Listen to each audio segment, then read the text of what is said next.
السلام علیکم۔ واقعہ معراج کی تاریخ اور سال کے متعلق مورخین اور اہل سیر کی رائے مختلف ہیں۔ ان میں سے ایک رائے یہ ہے کہ نبوت کے 12ویں سال 27 رجب کو 51 سال 5 مہینے کی عمر میں نبی اکرم صلی اللہ علیہ وسلم کو معراج ہوئی۔ اسلامی سال کا 7واں مہینہ رجب المرجب ہے۔ رجب ان 4 مہینوں میں سے ایک ہے جنہیں اللہ تبارک و تعالیٰ نے حرمت والے مہینے قرار دیا ہے۔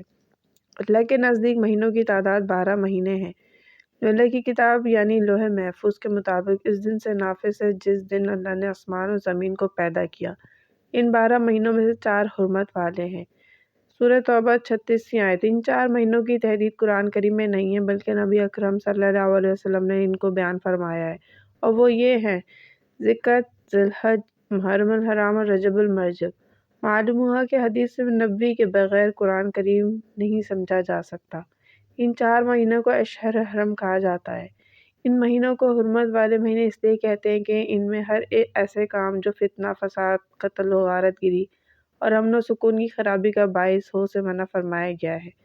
اگرچہ لڑائی جھگڑا سال کے دیگر مہینوں میں بھی حرام ہے، مگر ان 4 مہینوں میں لڑائی جھگڑا کرنے سے خاص طور پر منع کیا گیا ہے۔ ان 4 مہینوں کی حرمت و عظمت پہلی شریعتوں سے بھی مسلم رہی ہے، حتیٰ کہ زمانہ جاہلیت میں بھی ان 4 مہینوں کا احترام کیا جاتا تھا۔ رجب کا مہینہ شروع ہونے پر حضور اکرم صلی اللہ علیہ وسلم اللہ تعالیٰ سے یہ دعا مانگا کرتے تھے: اے اللہ، رجب اور شعبان کے مہینوں میں ہمیں برکت عطا فرما اور ماہ رمضان تک ہمیں پہنچا۔ حوالہ مسند احمد، طبرانی اور بہقی۔ لہٰذا ماہ رجب کے شروع ہونے پر ہم یہ دعا یا اس مفہوم پر مشتمل دعا مانگ سکتے ہیں۔ اس دعا سے اندازہ ہوتا ہے کہ آپ صلی اللہ علیہ وسلم کے نزدیک رمضان کی کتنی اہمیت تھی کہ ماہ رمضان کی عبادت کو حاصل کرنے کے لیے آپ صلی اللہ علیہ وسلم سے 2 ماہ قبل دعاؤں کا سلسلہ شروع فرما دیتے تھے۔ ماہ رجب کو بھی آپ صلی اللہ علیہ وسلم کی دعائے برکت حاصل ہوئی، جس سے ماہ رجب کا کسی حد تک مبارک ہونا ثابت ہوتا ہے۔ ماہ رجب میں کسی خاص نماز پڑھنے یا کسی متعین دن کے روزے رکھنے کی خاص فضیلت کا کوئی روایت اور ثبوت احادیث صحیحہ سے نہیں ملتا ہے۔ نماز روزوں کے اعتبار سے یہ مہینہ دیگر مہینوں کی طرح ہی ہے، البتہ رمضان کے پورے ماہ کے روزے رکھنا ہر بالغ مسلمان مرد و عورت پر فرض ہے، اور ماہ شعبان میں کثرت سے روزے رکھنے کی ترغیب احادیث میں موجود ہے۔ اس واقعے کی تاریخ اور سال کے متعلق مورخین اور اہل سیر کی رائے مختلف ہیں۔ ان میں سے ایک رائے یہ ہے کہ نبوت کے 12ویں سال 27 رجب کو 51 سال 5 مہینے کی عمر میں نبی اکرم صلی اللہ علیہ وسلم کو معراج ہوئی۔ جیسا کہ علامہ قاضی محمد سلیمان منصور پوری رحمۃ اللہ علیہ نے اپنی کتاب مہر نبوت میں تحریر فرمایا ہے، اس طرح کے معنی رات کو لے جانے کے ہیں۔ مسجد حرام مکہ مکرمہ سے مسجد اقصیٰ کا سفر، جس کا تذکرہ سورہ بنی اسرائیل میں کیا گیا ہے، اس کو اسراء کہتے ہیں، اور یہاں سے جو سفر آسمانوں کی طرف ہوا اس کا نام معراج ہے۔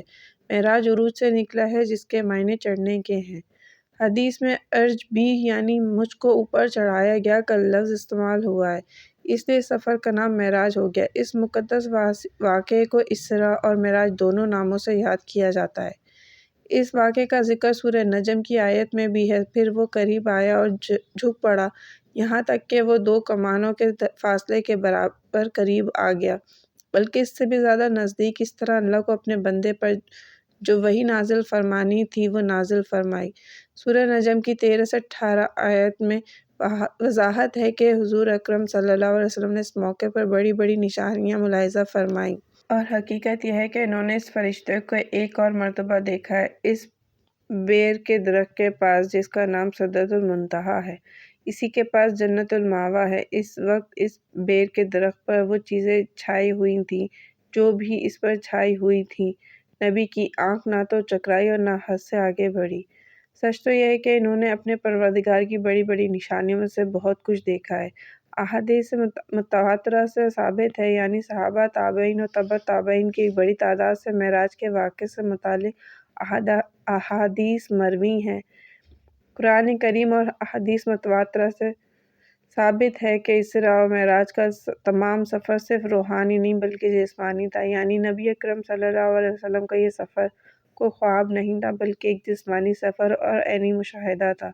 یہ ایک معجزہ تھا کہ مختلف مراحل سے گزر کر اتنا بڑا سفر اللہ تعالیٰ نے اپنی قدرت سے صرف رات کے ایک حصے میں مکمل کر دیا۔ اللہ تعالیٰ جو اس پوری کائنات کا پیدا کرنے والا ہے، اس کے لیے کوئی بھی کام مشکل نہیں ہے، کیونکہ وہ تو قادر متعلق ہے، جو چاہتا ہے کرتا ہے، اس کے تو ارادہ کرنے پر چیز کا وجود ہو جاتا ہے۔ معراج کا واقعہ پوری انسانی تاریخ کا ایک ایسا عظیم، مبارک اور بے نظیر معجزہ ہے جس کی مثال تاریخ پیش کرنے سے قاصر ہے۔ خالق کائنات نے اپنے محبوب صلی اللہ علیہ وسلم کو دعوت دے کر اپنا مہمان بنانے کا وہ شرف عظیم عطا فرمایا جو نہ کسی انسان کو کبھی حاصل ہوا اور نہ کسی مقرب ترین فرشتے کو۔ واقعہ معراج کے مقاصد میں سے سب سے مختصر اور عظیم بات قرآن کریم سورہ بنی اسرائیل میں ذکر کی گئی ہے، وہ یہ ہے کہ ہم اللہ تعالیٰ نے آپ صلی اللہ علیہ وسلم کو اپنی کچھ نشانیاں دکھلائیں۔ اس کے مقاصد میں سے ایک اہم مقصد اپنے حبیب محمد مصطفیٰ صلی اللہ علیہ وسلم کو وہ عظیم الشان مقام و مرتبہ دینا ہے جو کسی بھی بشر حتیٰ کہ کسی مقرب ترین فرشتے کو نہیں ملا اور نہ ہی ملے گا۔ یہ مقام صرف ہمارے پیارے نبی کا ہے۔ نیز اس کے مقاصد میں امت مسلمہ کو یہ پیغام دینا ہے کہ نماز ایسا معظم الشان عمل اور عظیم عبادت ہے کہ اس کی فرضیت کا اعلان زمین پر نہیں بلکہ ساتوں آسمانوں کے اوپر بلند و اعلیٰ مقام پر معراج کی رات میں ہوا۔ نیز اس کا حکم حضرت جبرائیل علیہ السلام کے ذریعے نبی اکرم صلی اللہ علیہ وسلم تک نہیں پہنچا بلکہ اللہ تعالیٰ نے فرضیت نماز کا تحفہ بذات خود اپنے حبیب صلی اللہ علیہ وسلم کو عطا فرمایا۔ نماز اللہ جل شانہ سے تعلق قائم کرنے اور اپنی ضرورت اور حاجتوں کو مانگنے کا سب سے بڑا ذریعہ ہے۔ نماز میں اللہ تبارک و تعالیٰ سے مناجات ہوتی ہیں۔ اس واقعے کی مختصر تفصیل یہ ہے کہ حضور اکرم صلی اللہ علیہ وسلم کے پاس سونے کا طشت لایا گیا جو حکمت اور ایمان سے پر تھا۔ آپ صلی اللہ علیہ وسلم کا سینہ چاک کیا گیا، پھر اسے زمزم کے پانی سے دھویا گیا، پھر اسے حکمت اور ایمان سے بھر دیا گیا اور پھر بجلی کی رفتار سے زیادہ تیز چلنے والی ایک سواری یعنی براق لایا گیا جو لمبا سفید رنگ کا چوپایا تھا، جس کا قد گدھے سے بڑا اور خچر سے چھوٹا تھا۔ وہ اپنا قدم وہاں رکھتا تھا جہاں تک اس کی نظر پڑتی تھی۔ اس پر سوار کر کے حضور اکرم صلی اللہ علیہ وسلم کو بیت المقدس لے جایا گیا اور وہاں تمام انبیاء کرام نے حضور اکرم صلی اللہ علیہ وسلم کی اقتداء میں نماز پڑھی۔ پھر آسمان کی طرف لے جایا گیا۔ پہلے آسمان پر حضرت آدم علیہ السلام، دوسرے آسمان پر حضرت عیسیٰ اور حضرت یحییٰ علیہ السلام، تیسرے آسمان پر حضرت یوسف علیہ السلام، چوتھے آسمان پر حضرت ادریس علیہ السلام، پانچویں آسمان پر حضرت ہارون علیہ السلام، چھٹے آسمان پر حضرت موسیٰ علیہ السلام اور ساتویں آسمان پر حضرت ابراہیم علیہ السلام سے ملاقات ہوئی۔ اس کے بعد بیت المعمور حضور اکرم صلی اللہ علیہ وسلم کے سامنے کر دیا گیا، جہاں روزانہ 70,000 فرشتے اللہ کی عبادت کے لیے داخل ہوتے ہیں اور جو دوبارہ اس میں لوٹ کر نہیں آتے۔ پھر آپ صلی اللہ علیہ وسلم کو سدرۃ المنتہا تک لے جایا گیا۔ آپ صلی اللہ علیہ وسلم نے دیکھا کہ اس کے پتے اتنے بڑے ہیں جیسے ہاتھی کے کان ہوں اور اس کے پھل اتنے بڑے ہیں جیسے مٹکے ہوں۔ جب سدرۃ المنتہا کو اللہ تعالیٰ کے حکم سے ڈھانکنے والی چیزوں نے ڈھانک لیا تو اس کا حال بدل گیا۔ اللہ کی کسی بھی مخلوق میں اتنی طاقت نہیں کہ اس کے حسن کو بیان کر سکے۔ سدرۃ المنتہا کی جڑ میں 4 نہریں نظر آئیں، 2 باطنی نہریں اور 2 ظاہری نہریں۔ حضور اکرم صلی اللہ علیہ وسلم کے دریافت کرنے پر حضرت جبرائیل علیہ السلام نے بتایا کہ باطنی 2 نہریں جنت کی نہریں ہیں اور ظاہری 2 نہریں فرات اور نیل ہیں۔ فرات اور نیل مصر میں ہیں۔ اس وقت اللہ تبارک و تعالیٰ نے ان چیزوں کو وحی فرمائی جن کی وحی اس وقت فرمانا تھا اور 50 نمازیں فرض کی۔ واپسی پر حضرت موسیٰ علیہ السلام سے ملاقات ہوئی۔ حضرت موسیٰ علیہ السلام کے کہنے پر حضور اکرم صلی اللہ علیہ وسلم نے چند مرتبہ اللہ تعالیٰ کے دربار میں حاضر ہوئے اور نماز کی تخفیف کی درخواست کی۔ ہر مرتبہ 5 نمازیں معاف کر دی گئیں، یہاں تک کہ صرف 5 نمازیں رہ گئیں۔ حضرت موسیٰ علیہ السلام نے اس پر بھی مزید تخفیف کی بات کہی، لیکن اس کے بعد حضور اکرم صلی اللہ علیہ وسلم نے کہا کہ مجھے اس سے زیادہ تخفیف کا سوال کرنے میں شرم محسوس ہوتی ہے اور میں اللہ کے اس حکم کو تسلیم کرتا ہوں۔ اس پر اللہ تعالیٰ کی طرف سے یہ ندا دی گئی، میرے پاس بات بدلی نہیں جاتی ہے، یعنی میں نے اپنے فریضے کا حکم باقی رکھا اور اپنے بندوں سے تخفیف کر دی اور میں ایک نیکی کا بدلہ 10 بنا کر دیتا ہوں۔ غرض یہ کہ ادا کرنے میں 5 ہیں اور ثواب میں 50 ہی ہیں۔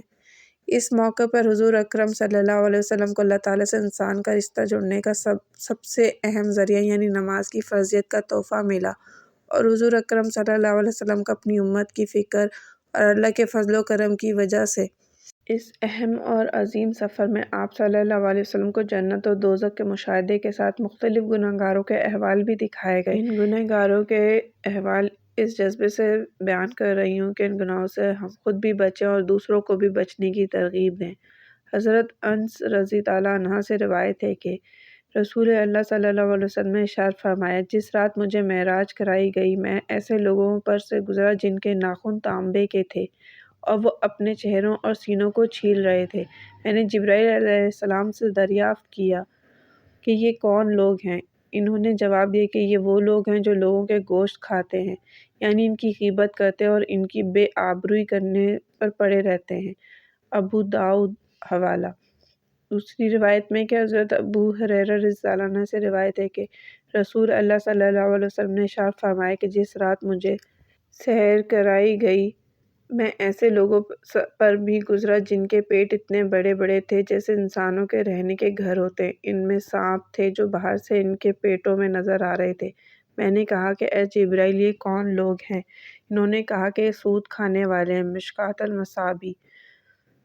آپ صلی اللہ علیہ وسلم کا گزر ایسے لوگوں کے پاس سے بھی ہوا جن کے سر پتھروں سے کچلے جا رہے تھے، کچل جانے کے بعد پھر ویسے ہی ہو جاتے تھے جیسے پہلے تھے۔ اسی طرح یہ سلسلہ جاری تھا، ختم نہیں ہو رہا تھا۔ آپ صلی اللہ علیہ وسلم نے پوچھا، یہ کون لوگ ہیں؟ جبرائیل علیہ السلام نے کہا کہ یہ لوگ نماز میں کاہلی کرنے والے ہیں۔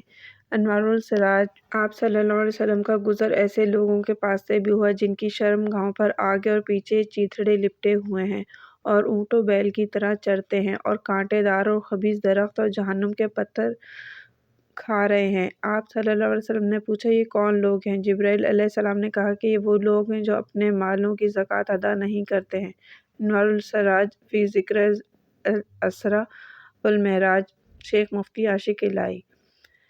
آپ صلی اللہ علیہ وسلم کا گزر ایسے لوگوں کے پاس سے بھی ہوا جن کے سامنے ایک ہانڈی میں پکا ہوا گوشت اور ایک ہانڈی میں کچا اور سڑا ہوا گوشت رکھا ہے، اور یہ لوگ سڑا ہوا گوشت کھا رہے ہیں اور پکا ہوا گوشت نہیں کھا رہے ہیں۔ آپ صلی اللہ علیہ وسلم نے دریافت کیا، یہ کون لوگ ہیں؟ جبرائیل علیہ السلام نے کہا کہ یہ وہ لوگ ہیں جن کے پاس حلال اور طیب عورتیں موجود ہیں، لیکن وہ زانیہ اور فاحشہ عورتوں کے ساتھ شب باشی کرتے ہیں اور صبح تک کسی کے ساتھ رہتے ہیں، اور وہ عورتیں ہیں جو حلال اور طیب شوہر کو چھوڑ کر کسی زانی اور بدکار شخص کے ساتھ رات گزارتی ہیں۔ احادیث میں سدرۃ المنتہیٰ اور السدرۃ المنتہیٰ دونوں طرح استعمال ہوا ہے۔ قرآن کریم میں سدرۃ المنتہیٰ استعمال ہوا ہے۔ سدرہ کے معنی بیر کے ہیں اور منتہیٰ کے معنی انتہا ہونے کے، جگہ کے ہیں۔ اس درخت کا یہ نام رکھنے کی وجہ صحیح مسلم میں اس طرح ہے کہ رسول صلی اللہ علیہ وسلم نے ارشاد فرمایا کہ اوپر سے جو احکام نازل ہوتے ہیں وہ اسی پر منتہیٰ پر ہو جاتے ہیں، اور جو بندوں کے اعمال نیچے سے اوپر جاتے ہیں وہ وہاں پر ٹھہر جاتے ہیں، یعنی آنے والے احکام پہلے وہاں آتے ہیں، پھر وہاں سے نازل ہوتے ہیں، اور نیچے سے جانے والے جو اعمال ہیں وہ وہاں ٹھہر جاتے ہیں، پھر اوپر اٹھائے جاتے ہیں۔ تاریخ کے اس بے مثال واقعے کو بیان کرنے کا اہم مقصد یہ ہے کہ ہم اس عظیم الشان واقعے کا کسی حد تک تفصیلات سے واقف ہوں اور ہم ان گناہوں سے بچیں جن کے ارتکاب کرنے والوں کا برا انجام نبی اکرم صلی اللہ علیہ وسلم نے اس سفر میں اپنی آنکھوں سے دیکھا اور پھر امت کو بیان فرمایا۔ اللہ تبارک و تعالیٰ ہم سب کا خاتمہ ایمان پر فرمائے اور دونوں جہان کی کامیابی و کامرانی عطا فرمائے، آمین۔ اگر ویڈیو پسند آئے تو لائک کریں، شیئر کریں، سبسکرائب کریں، اپنی دعاؤں میں یاد رکھیں۔ شکریہ۔